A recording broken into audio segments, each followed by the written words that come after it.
C'est parti, mesdames et messieurs, sur l'essentiel de ce dimanche 31 janvier 2021 où j'ai le réel plaisir de représenter les binos. Et voilà encore un rapidement pour dans rubrique l'essentiel pour tout Sabino Bassango, pour tout ça Bassango, ya couper Sabino, ya communiquer Nabino comme mes missions, tout signer Bisson Nabino. Et voilà la raison pour laquelle je suis là devant vous pour tout Pesara Kamasango Italie, Bassango Italie, Ambo Kanabiso. Après l'échec, il y a élimination à Léopard, qui vraiment polémique autour de ça. Nani a sali que notre pour là.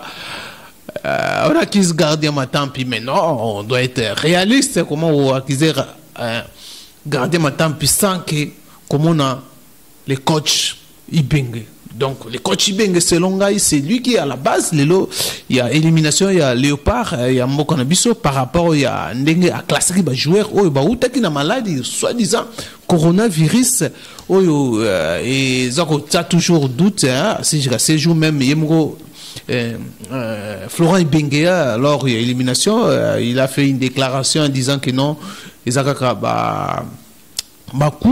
un complice pour que favoriser l'équipe à Lyon et à Cameroun. Et voilà la raison pour laquelle à chaque fois Léopard jouait on crée toujours des problèmes. Il y a Covid-19, dans les joueurs, dans l'équipe nationale, dans l'équipe technique, il y a Léopard pour permettre, c'est comme si que la République démocratique du Congo, peut-être l'expérience n'a chan, peut-être ça, mais en voyant les choses autrement, surtout ça réaliste, tout le monde a un coach aussi a failli quelque part, comment les joueurs s'entraînent pendant quelques jours aux classés bango. Voilà. Moi, je condamne plus je condamne plus les coachs. Voilà, mesdames et messieurs, l'actualité, il y a Mo Kanabiso. Premier point, ça concerne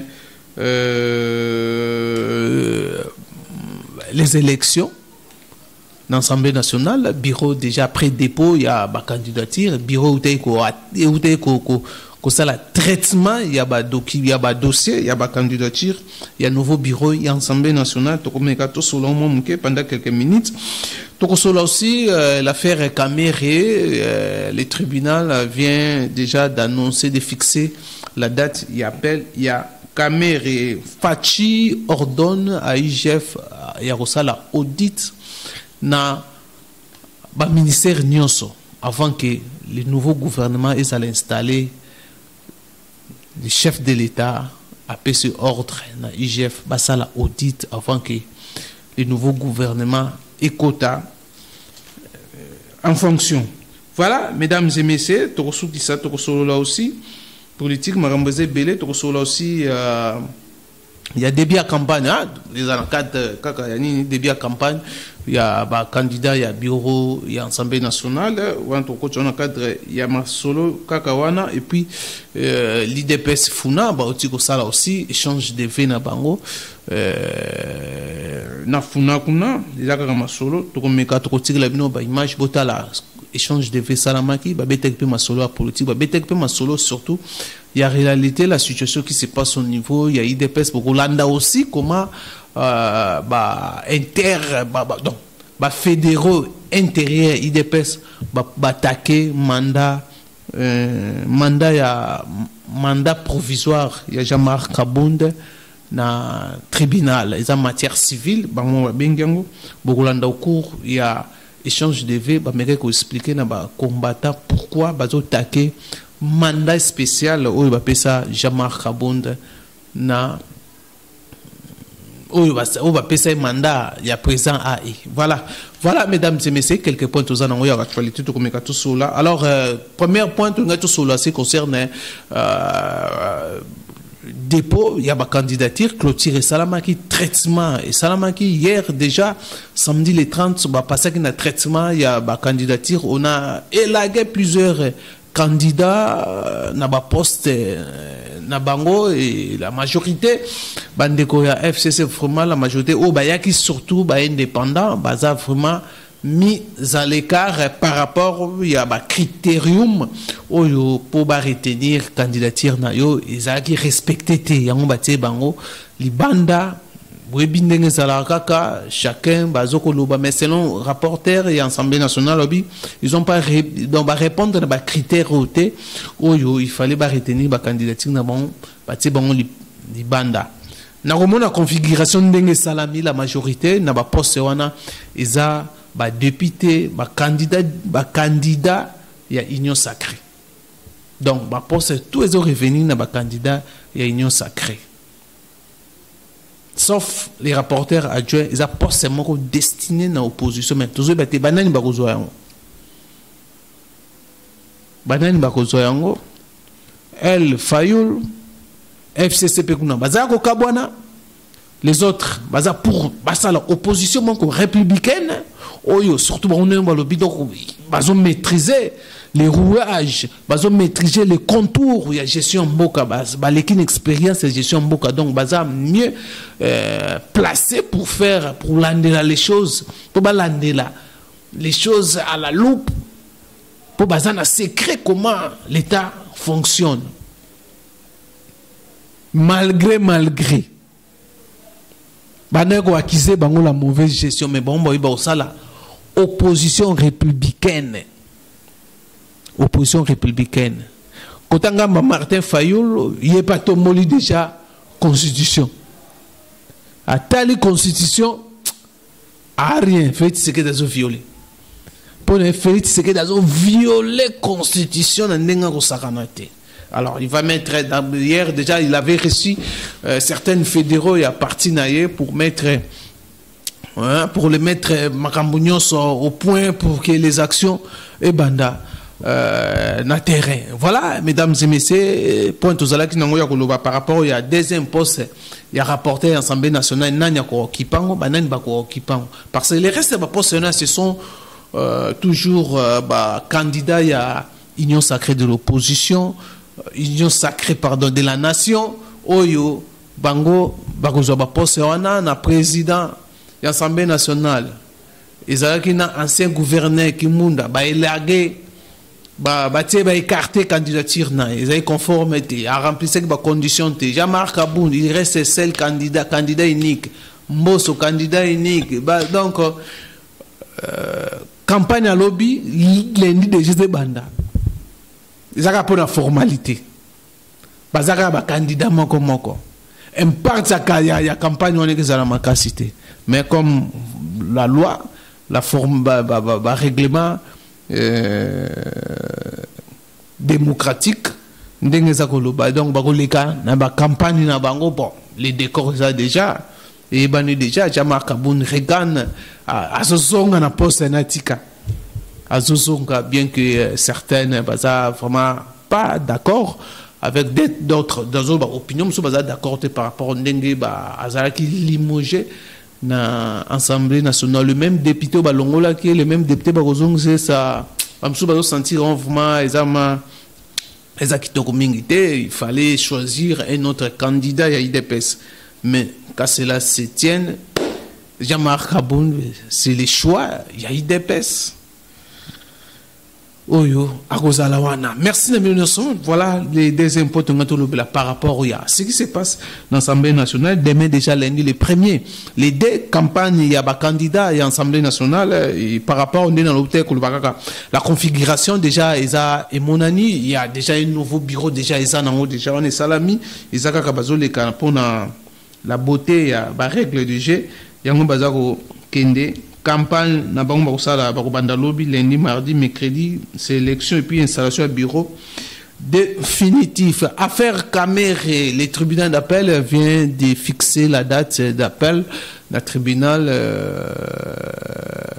il y a Gombe le 15 février appel dossier Caméré dossier il y a ma maison préfabriquée dossier et Fongwami. Est-ce que Caméré bako acquitté? Est-ce que Caméré bako réduire condamnation naie? Est-ce que Caméré condamnation naie ko tikala bako matisa yango bako kitisa yango? C'est ça la question ezako posa eza se poser aujourd'hui bato mususu baloba condamnation à Kamer eza condamnation moko politique. C'est FCC qui était à la base il y a condamnation il y a Kamer. Maintenant awa coalition Koufi Kamer ba libérer par rapport à procès ndenge lekaki. Et en appel Kamer ayena ba pièce asika ba pièce mususu ekoti na kati ya dossier on appelle eye. Est-ce que ba pièce ngo et que changer les choses et que changer condamnation à premier degré il y a 20 ans na ba travaux forcés ou et que maintenir condamnation ou soit ba réduire condamnation il y a Vital Kamer ou soit Vital Kamer sera acquitté. Balobi ba maison préfabriquée ba conteneur et mon ami déjà gouvernement mon on a gouvernement oza oyo outi kokwea na balobi to ba monaki ba conteneur ba sorti mouton et kangami il fallait maintenant gouvernement a débourser les restes il y a en charge il y a des douanements il y a babiloko wana selon ndenge to landaki procès ministère public a l'obaki déjà que non le gouvernement avait déjà déboursé mon nyonso c'était seulement que non contre cela qui clé à la main mon nyonso pesama qui le gouvernement ko zo sous charge ya ko dédouaner ba conteneur wana te donc mon nyonso ça qui déjà mon anaki debimaki déjà est-ce que Jamal oyazalaki oazaki marché wana azalaki na vérité ou abombaki makambo mususu ministère public alobi contre ezalaki clé à la main donc bapesi bino nyonso bosali bo dédouaner bo monter ba maison na bino esili bopesi bosisi musala bopesi gouvernement. Il y a d'autres pièces, il y a conviction bimi, ba document bimi, ba preuve mususu yen appel oyo. Est-ce que exala est-ce que ça peut changer les choses? Ou vérité, ils ont caché quelque part. 15 déjà, ouverture et à fixer déjà appel audience, ils ont les 15, ou ma solo sur le bêta matokoye bayango, et que souka boni, Kamere arobima sain et sauf, Kamere arobima innocent, pour certaines familles politiques, ne bazo baza innocent. Nous avons suivi aussi, on dit, droit de l'homme, on peut côté qu'une hésitation, il y a là dossier à Kamer par rapport à la liberté de grâce présidentielle au chef d'État qui a accordé à prisonnier au qui des anciens chefs il y a entreprise au bazalaki bakanga bona makambo itali sorte montant il y a OVD ou FIDA bénéficiaire qui na liberté provisoire où le créa polémique autour de ça complice il y a ministère il y a ministre de justice vice-ministre de justice donc beaucoup bandakuluba na ba façon ebele oyo lelo et remettre aussi même certaines ONG il y a droit de l'homme en doute par rapport il y a procès Kamer et au procès Kamer et procès politique alors ça va se savoir hein, le 15 janvier avec d'autres pièces de conviction oyo selon la partie Kamer et Bayenango pour démontrer dans le ministère public et non audience sur le pour la caméra et bongoté prévenez que le gouvernement découvre que déjà là où le conteneur il y a maison préfabriquée et ça place les alliés dans le port. Alors ni les collègues après appel wana voilà mesdames et messieurs donc c'est là appel wana ceux qui caméra aux la quitter caméra va condamner va réduire on ne sait pas encore chef de l'État après après démission, il y a Sylvestre Ilunga, le premier ministre sortant, où Lelo a coupé sa ordre na IGF avant que le gouvernement va installer le gouvernement ainsi que côté en fonction. Il faut auditer les ministères nyonso ya mboka na biso. Voilà le ministre Beba Kokoya. Le ministre Beba Kokoya.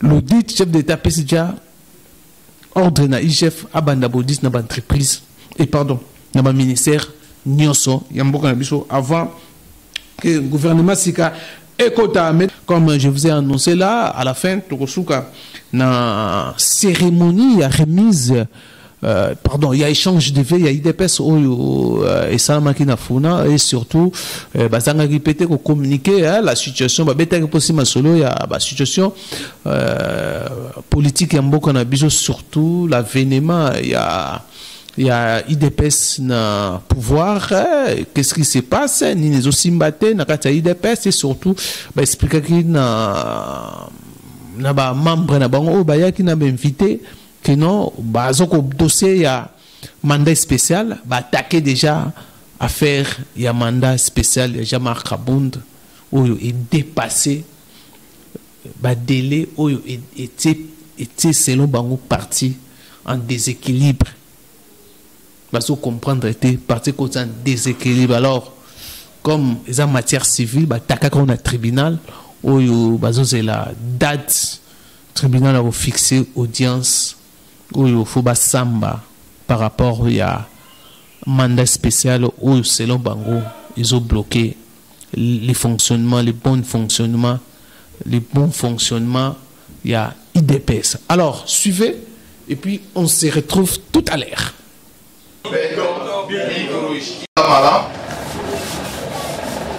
La journée d'aujourd'hui,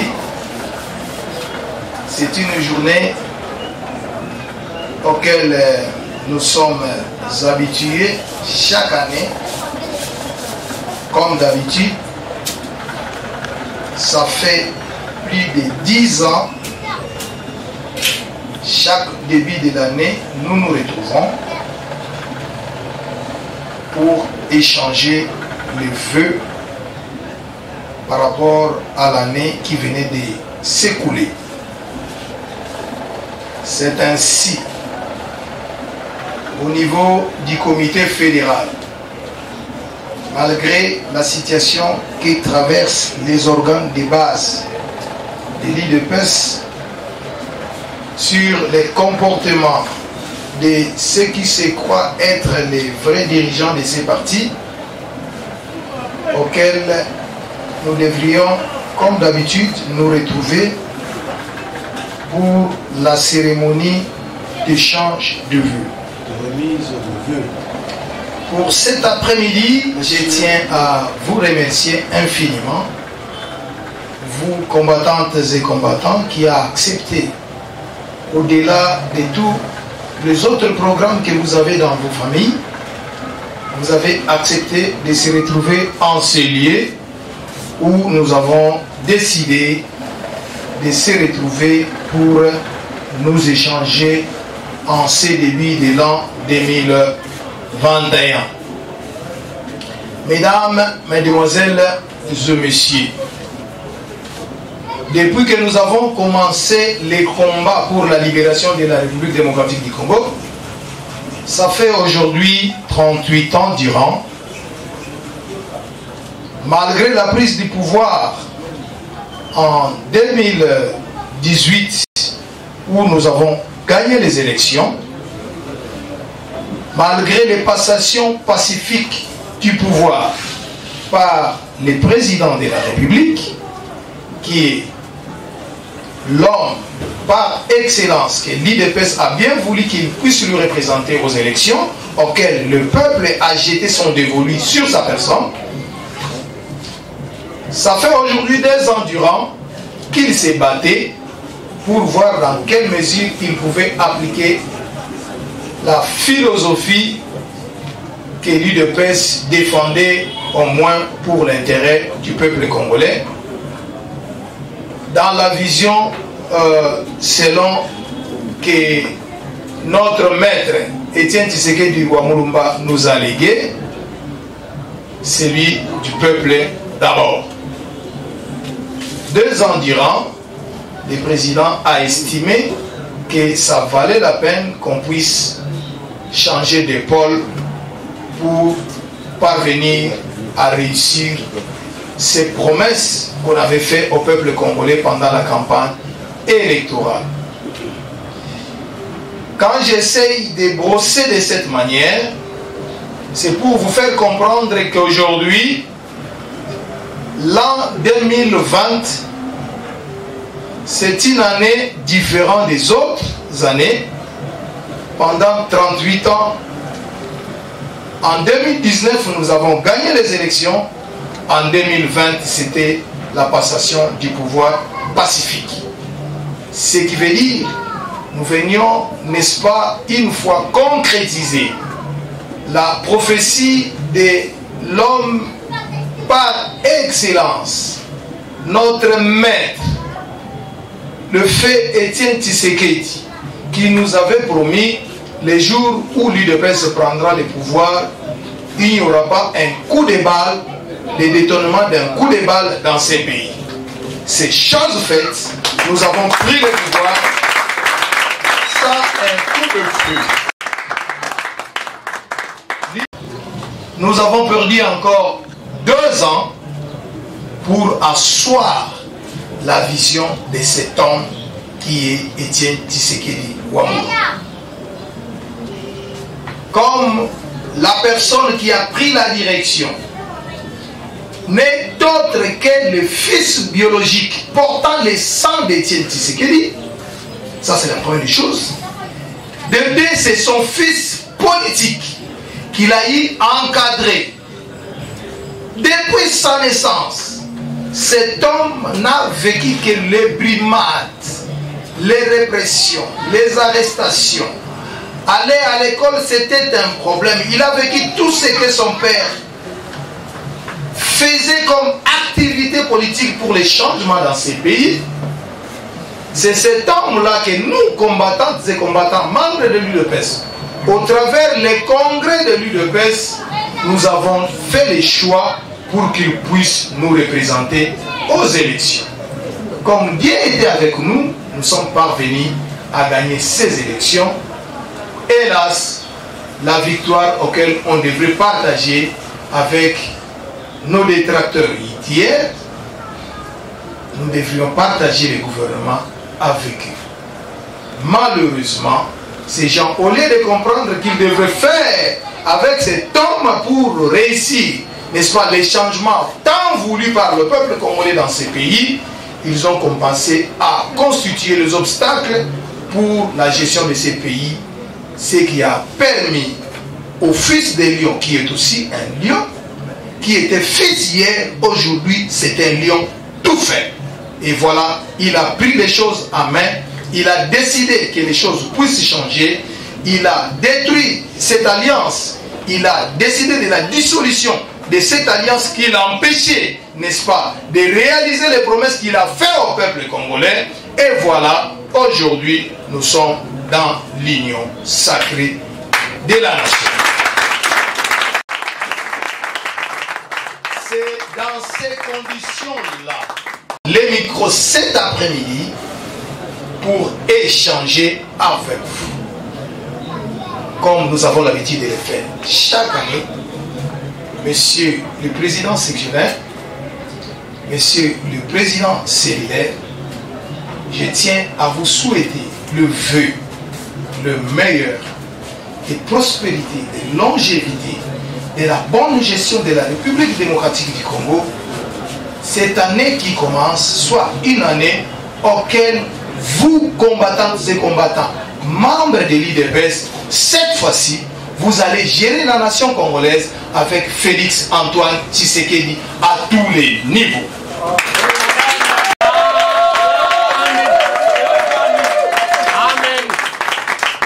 C'est ici, combattantes et combattants, que vous allez prendre la direction de ces pays ensemble avec Félix Antoine Tshisekedi, en commençant par les bureaux des quartiers, les communes, les territoires, les districts, partout où l'UDPS doit mettre sa main pour la bonne gestion de la République.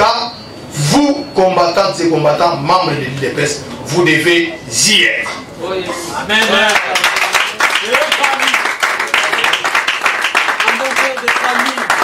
Messieurs les présidents sectionnaires,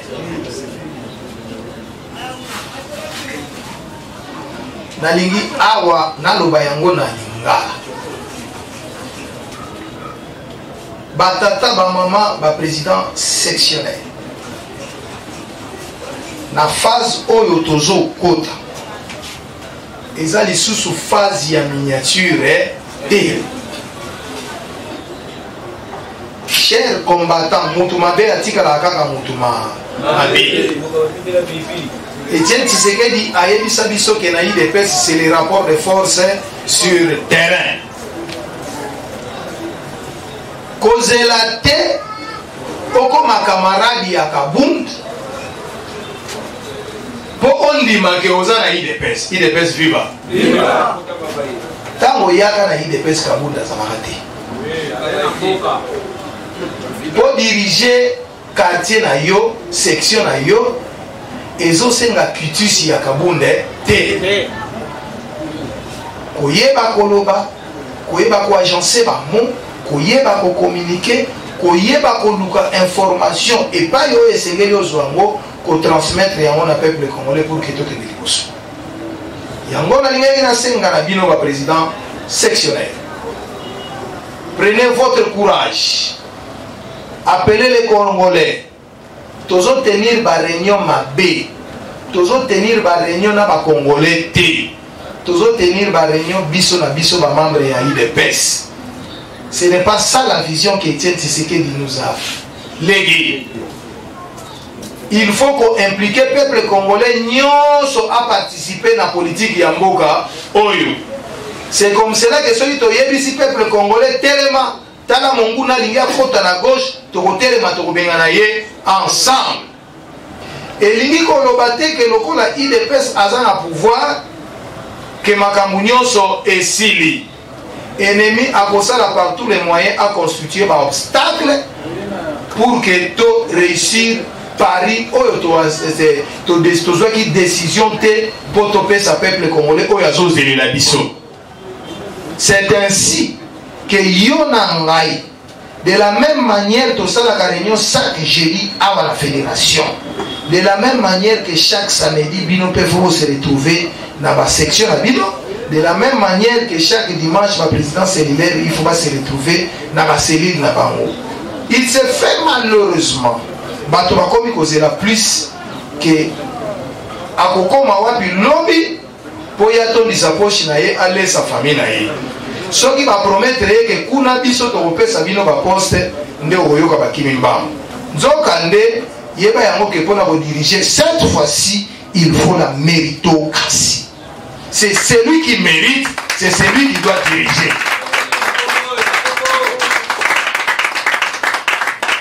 Chers amis, on a tout la bango toloté mais c'est une vérité. Tozalaka na kauka sur avenir sécurité croisement sécurité poko kabuya bawuti na limete po ya zalai ko wuta kuna na selemba au sud pour que aya ko zwaka ba information na limete ba memela na kabuya na kauka ngai nde mutu na yebisa bango bino ba jeune ndenge tozokende boyi. Ce qui IDPS est pouvoir. C'est comme si vous avez mis tout na tête, vous avez géré le président de la République sans bagage. Bino ba oyo besoin qui occasion ya kosilisa ba université te, bon manzoto, bozonga na ba étude, ça vous permettra besoin un certain niveau, oyo vous permettre biso ceux qui ont pouvoir pour que ba utiliser expertise na yo oyo yo zui na classe. Ça n'a pas fait 2 mois, c'était la période de vacances. Curieusement, tant que qu'on se fait inscrire dans l'ISC, avec le président, on a déjà inscription en marketing dans l'IST. Félicitations, allez de l'avant. Et en tant que classe, à ici dans marketing, le temps où a commis secrétaire général adjoint, il devrait quand même nous féliciter. Il faut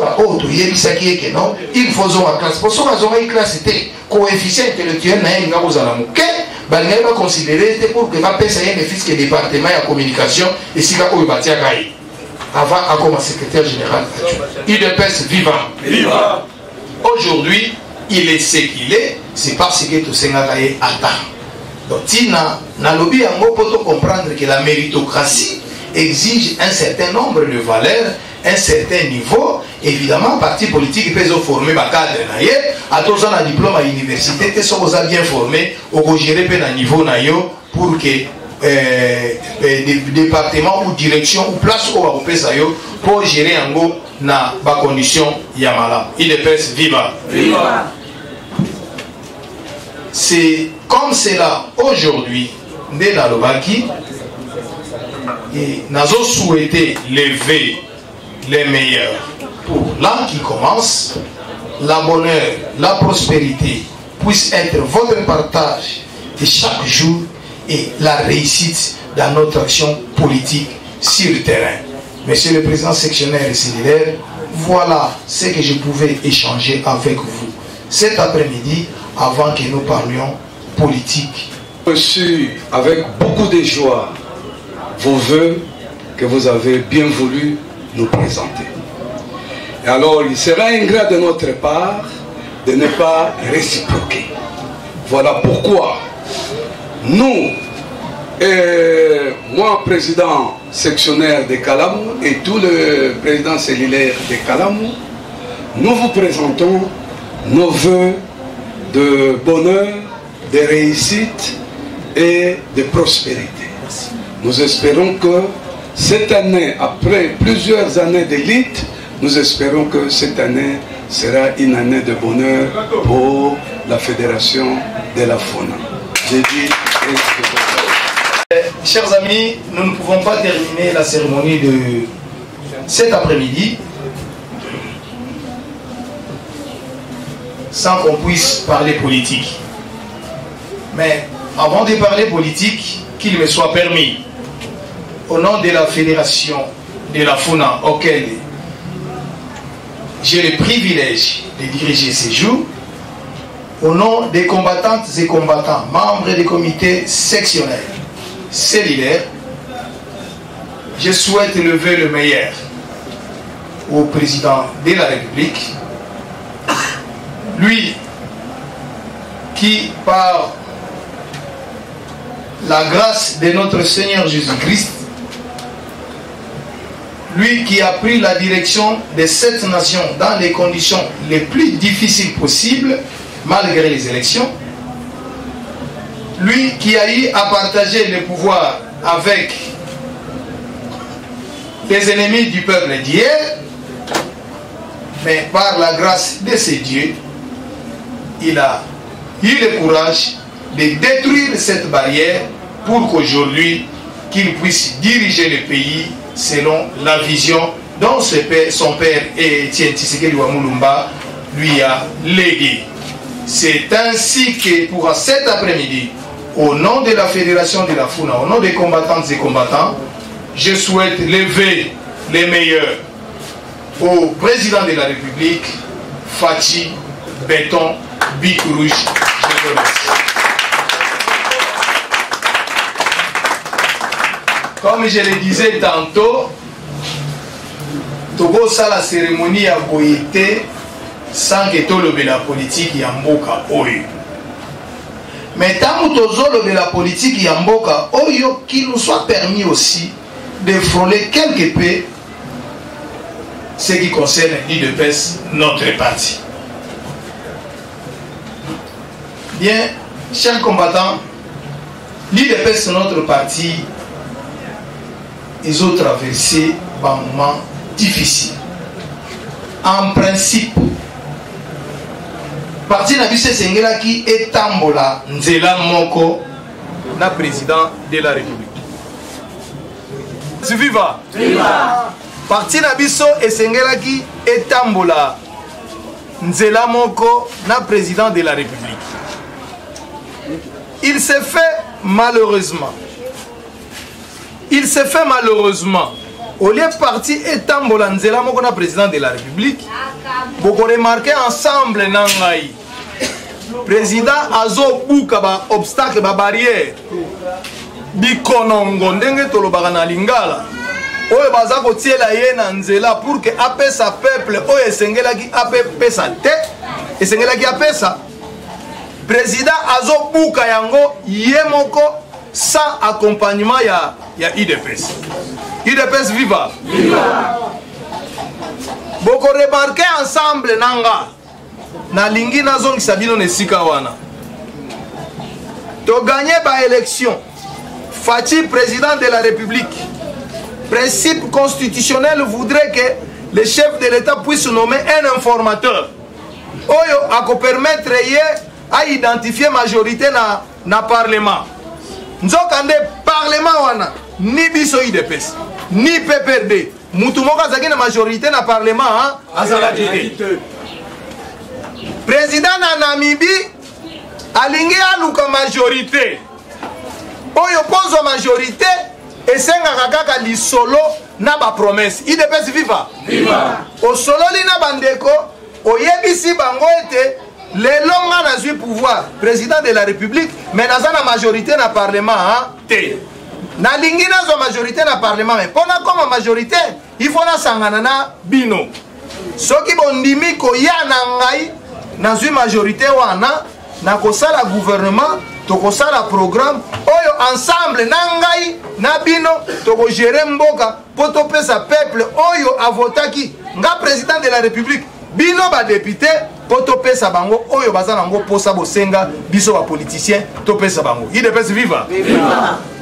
Président na Namibie RFI atie ye micro président lobi ete non nazozonga na mboka po ete na nommé informateur oyo akokende ko identifier majorité oyo bazo lobelaka soki a identifier majorité wana c'est alors que tokoyeba ndenge nini toko diriger mboka na biso po ekende liboso. IDPS viva. Viva.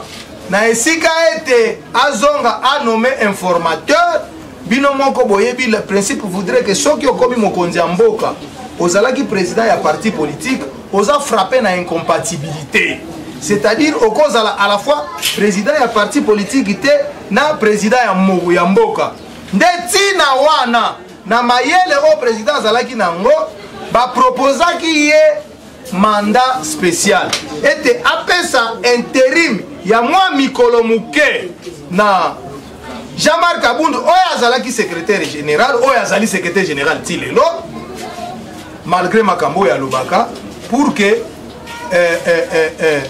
to kende liboso mandat spécial oyo bapesaki ye lokola azalaki gestionnaire quotidien ya IDPS en principe esengelaki na ye n'est-ce pas kozela le président a nommé informateur pour to kende liboso yende alingaki aya kozala consulter et pas ya informateur ndenge moko na ba parti mususu. Malheureusement pour nous akendaki ko négocier na ye na batu ya PPRD FCC pour que akoma vice-président na parlement. IDPS viva. Viva. Ya bimi na télévision curieusement bakomi ba camarade na Néhémie Moulania basimbali na maboko pour que basa la déclaration mokili mobimbezo yoka ye alobi que non tozo de la présidence zonga na mboka po aya ko nommer nos formateurs ya gouvernement parce que la majorité est déjà identifiée, c'est la majorité du FCC. IDPS viva. Viva. Oh Kindokité. Président frappé d'incompatibilité. Moyen aloba na yete que te oh yo lobi eza yango te et kokoma crise politique au sein de l'IDPS. Président moyen sala ezata bon lokola ya sa constater majorité hein to nommé kaka formateur on a pensé qui va condition pour muto comme premier ministre yé président de la République après si ba condition azala muto azaki impliqué na gestion te azala muto azana ba dossier ya ba crime économique te crime contre l'humanité te azala boye nde ba proposer ki ba candidat ba eko proposer Ilunkamba nde amona ike ye azaki le moindre mal par rapport à ba candidat nyonso ba proposer ki ye anomaki mutuana. N'est-ce pas que Kakundu mutatiaki biso na difficulté toye lisusu oya suka wana akutani na bakombata na liberté po ayebisa bango ke nazoyoka bozoloba oyo akotelemela coalition oyo toza nango seke yende aza ennemi ya Fachi ekomaki wana po mutu alobake non coalition eza malamu te ekomaki pasi po na biso tokomi ko soutenir coalition malgré nous coalition oyo ememi biso na libungulu na pasi oyo peuple a komi kolela na kombo ya Félix Antoine Tshisekedi. Omoni oke kozwela biso lisusu bato wana bato babomi mboka oke kozwa bango lisusu okomo dirige mboka na bango pasi ekoteli biso Faci na motema munene oyo azaki nango a supporté pendant 2 ans. IDPS viva lokola ndenge tolobaka Faci mwana na nzamba azapi mwana na nzamba solo mwana atamboli na ye maître inspirateur eza nzambe apesi Faci mayele. IDPS viva toloba vérité na yo na nga tozalaki komituna tokobimela wapi nzambe apesi ye mayele crise s'est créée aye kosala discours ya 7 minutes oyo ebelisaki bato badiare baluki koluka kisi ya kokanga libumu bamosusu bameli 15 tetracycline pour que bakanga mabumu parce que bandimaki te ke muto bango bazalaki koloba marionnette muto bazalaki koloba ke mwasi ya Kabila tindaka ye badécision omoni badécision azozwa te azwaka badécision en faveur ya Kabila basutuka discours à 7 minutes alobi ke non awa na supporter na lingi na solana na bino po boyebisa ngai nini oyo bino bolingi pour que nazwa orientation mususu parce que na moni alliance oyo etambusi biso malamu te. Après consultation ba congolais bapesi makanisi na bango président azwi courage ya ko dissoudre alliance wana azwi orientation ya sika abandi ko organiser makambo autrement lolenge oyo lelo tokomi na union sacrée pour la nation. IDPS vivant. Merci. Lelo tokomi na union sacrée pour la nation. Consultation et salami et Ketina Souka ba nommé informateur azui majorité yango lokola penzamba zana ye et permettre lisusu motion il y a déchéance il y a premier ministre et accompagner ye lelo ministre a déposé lettre ya démission na ye Faci a récupéré pouvoir nyonso oyo esengelaki azwa na ebandeli Jean-Marc Kabund a bloqué ye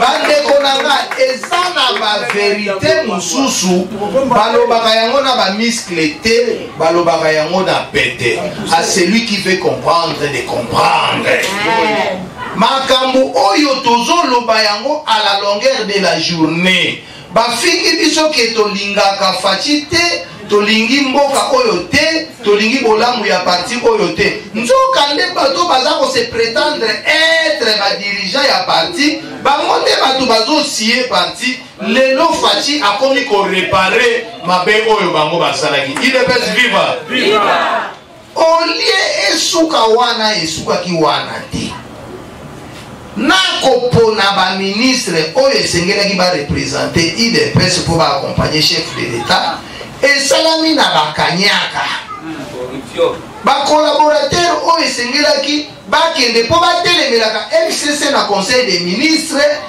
coup de chapeau na ministre Sylvain Mutombo qui était le seul à hausser le ton dans un conseil des ministres.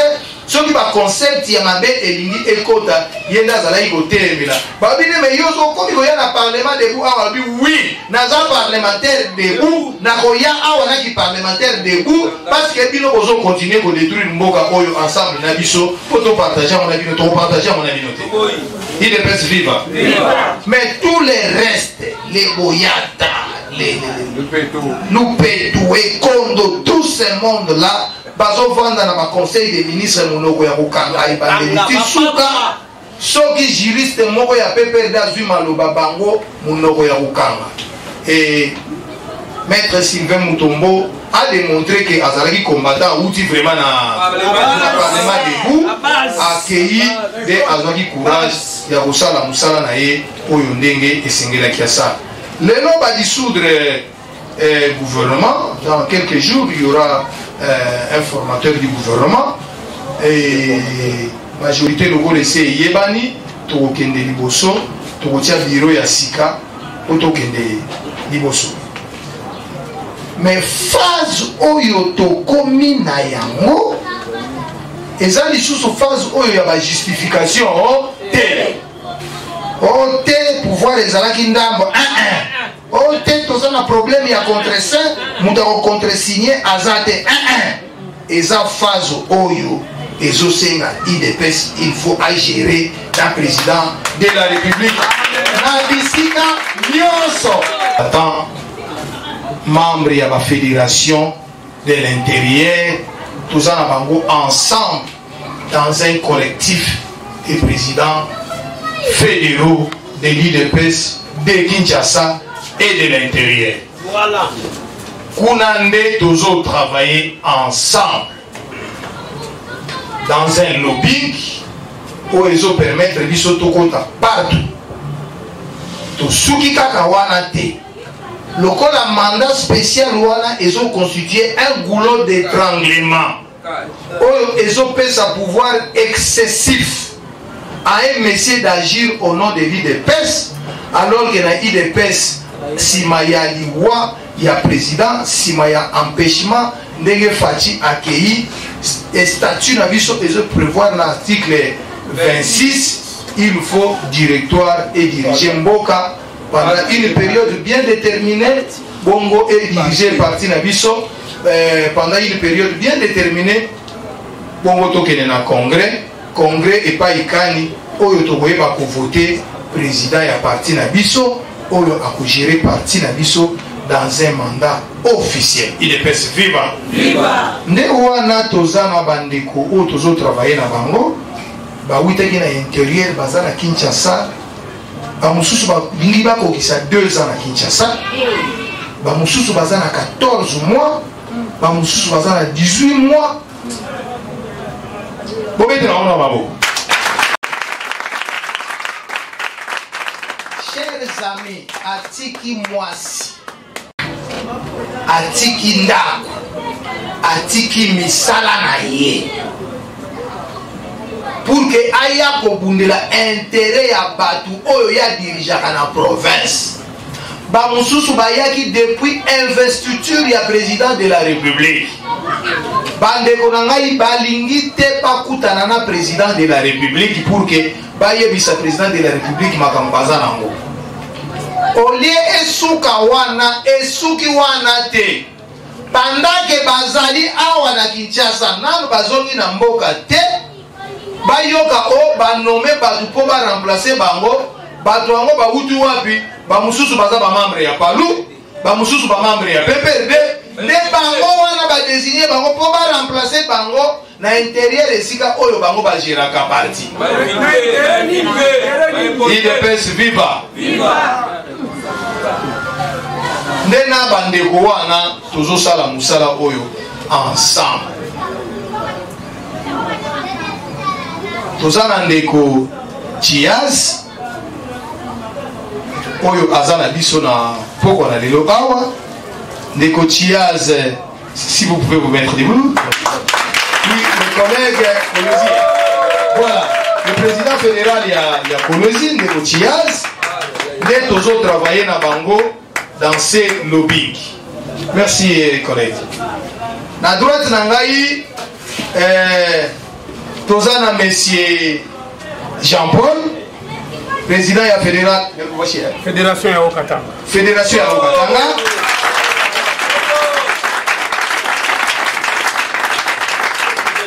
Merci collègue, vous pouvez vous asseoir. Ye Azali secrétaire général ya collectif. Kokoma wana ba PV wana ba mikanda nyonso wana tozo travailler na ye. Niveau ya musala nini tokomi na ngo sikoyo. Tolobai ke lokola mandat spécial on ezo constituer obstacle nde to attaquer en justice. To attaquer en justice pour que mandat spécial wana ekweya soki mandat spécial wana ekwei c'est alors que influence ya mutu wana ekozala sensiblement diminuer. IDPS viva. Viva. Mandat spécial wana ne yango bozo mona. IDPS viva. Viva. Ne yango bozo mona. Soki rencontre moko ezali soki réunion moko songolo ezali oyo IDPS esengeli azala représenter président de la République akoki koya te pour a représenter parce que yé constitution si epekisi ye loi esi epekisi ye lokola aza président de la République aza président ya République ya bakongolais nyonso na parti na IDPS lokola Jean-Marc Kakundu Mutu azalaka nommé secrétaire général yende Mutu azo gérer parti au quotidien. C'est la raison pour laquelle, étant donné que décision Moussousou nanu équité pour la Colongolaye. Mesdames et messieurs, merci Nabino Sobozagi, tellement ébélé à Rolanda Bisso. Merci Nabino, merci la fidélité Nabino. Abonnez-vous massivement sur Vogue Info TV, partagez ma vidéo. Voilà, c'était l'essentiel d'actualité. Information Yambo Nabiso, ni les Agolé Kanakata Yambo Nabiso. Et voilà, quant à moi, je vous dis merci Nabino, un bon dimanche à toutes et à tous. Tokutani, demain déjà. Le 1er février, si Dieu va nous accorder encore la vie, tout le monde en a. Bye bye.